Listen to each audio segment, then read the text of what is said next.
Hey guys, welcome back to Let's Play Twilight Princess. So we're here in the main hub that I explained in the last part, and despite there being 4 doors, we're actually not going to take any of them. The way that we need to be going in order to progress forward is we actually need to come over to this side. You can see there's some grating over here that's on the southwest wall, and there's an opening we can go through. So it's kind of tricky, you know, they present you with all these doors that you have to choose from. It's like, oh, which way do I go? But actually, you don't take any of them. So it's kind of a trick. That's pretty much like the general mood of this entire dungeon, as they pretty much just like to play tricks on you. So we just get our spinner in the slot here and hit A lot. For some reason this takes forever. And as we do this, a bridge extends. So that's obviously going to be useful.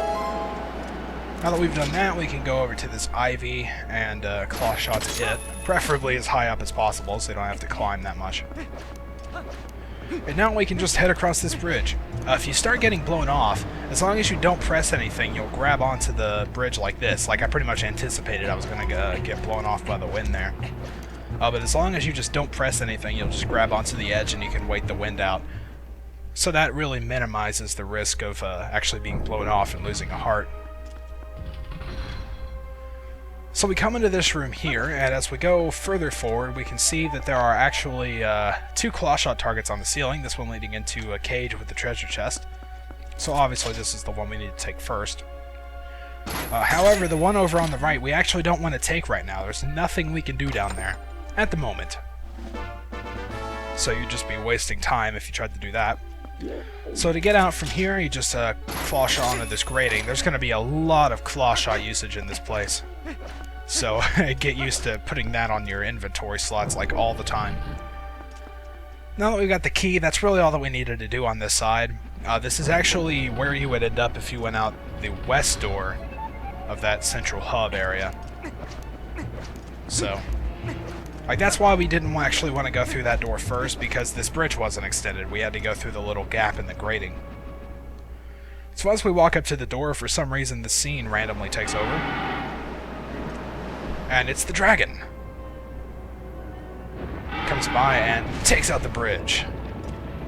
So that pretty much means we can't go back in that room again, but that's okay because we actually don't need to right now. So that's good, I guess. It's kind of a pointless scene, really, but whatever.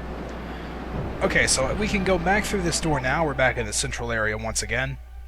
Pretty much what this is going to consist of, this entire dungeon.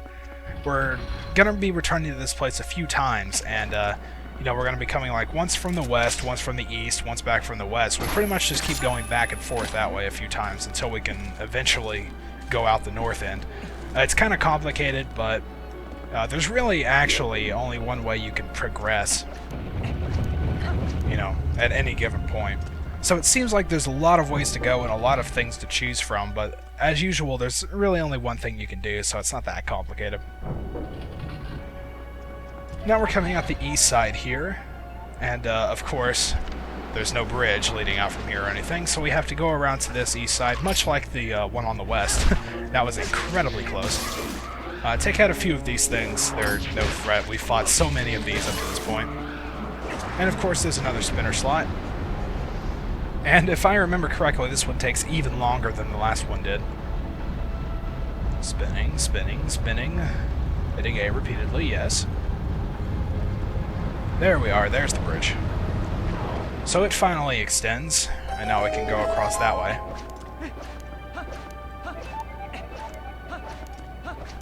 Come on, don't get blown off. Oh man, look at this. Wow. That's crazy. Okay, so basically, yeah, you have to go to the west side first because the east side here has a locked door on it, and of course we got the key on the west side, so there you go. So let's open this up, and now we can proceed further into the dungeon. This is going to take quite a long time. This is actually a pretty long dungeon, so I don't know exactly how many videos it's going to take, but it's going to be quite a few. So as you can see, there's some fans going along here. Actually, the first thing we need to do is go down the far side over here, take care of this Helmsar. There we go. And when we come over here, we can see there's this crystal that's cleverly hidden behind this big pillar. So if you try to shoot it with an arrow, the wind will just blow it away. Use your claw shot. You know, you probably already have it equipped anyway, so it's just easier. And now is when we can actually go across this side here. Nope. It sucked. I ran into the wall too. Alright. Oh, don't go in the wind. I can't get you over there. Oh, man. Okay, this is getting really annoying. Well, okay, that sucked. Yeah, that Helmasaur can be pretty annoying if he runs around in the wrong places. So, what we may just want to do, unless I can get him this time. There we go, see, that was easy. Why couldn't I do that the first time? So in order to avoid being blown off by the wind, we need to, of course, equip our iron boots. So let's just make our way across through here. And as you probably remember, these blue platforms will sink whenever you stand on them. So how are we going to put on the iron boots and get across there? Well, actually what you need to do is just claw shot to this ivy over here that's on this pillar. And then we can just kind of swing our way around here and drop off on the other side. There we go. Another Helmasaur here. Nope. You know what? He's not really even worth dealing with. So let's go through this way first. There isn't really a whole lot to do here besides heading off to the right and opening this chest, which is going to contain the dungeon map. It's not really that useful, honestly, in this dungeon. Like, it seems like it would be because, you know, it is kind of a maze and having a map would be nice. But when you pull it out, there's like, how many is that? 8 floors? So, and each of them are just kind of random, disconnected, you know, spaces. So, you really kind of just have to know your way around. Because, I mean, as you can see, Basement 3 is just that one little area to the right. Like, it's not really that useful. So, you pretty much just have to know your way around this place. The map can help a little bit, though.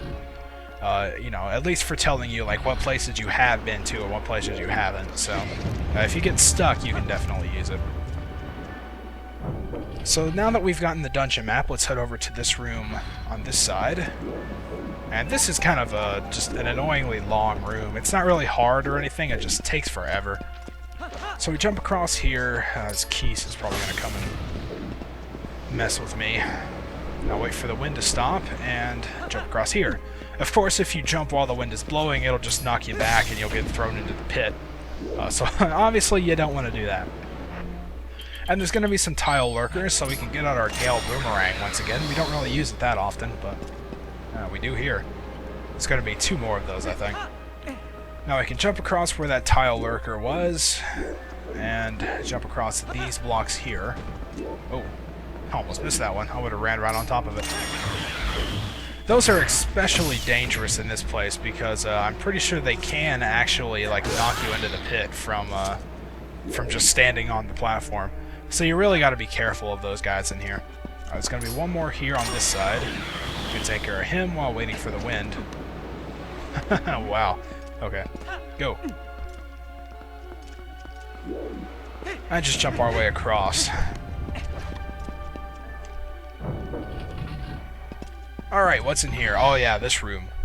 So in here we're going to have a forced battle with 2 of these armored lizard guys. This can actually be really easy if you know how to do it just right. So let's just stand here and pretty much just wait for one of them to jump across. Come on, somebody jump across. There he is. And you can really just shield attack him all the way off. You don't even have to land any shots on him. As long as you keep knocking him back, he'll just fall off like that. So, you know, they're pretty easy to deal with. You gotta love fighting enemies where there's big, huge pits that they can fall into.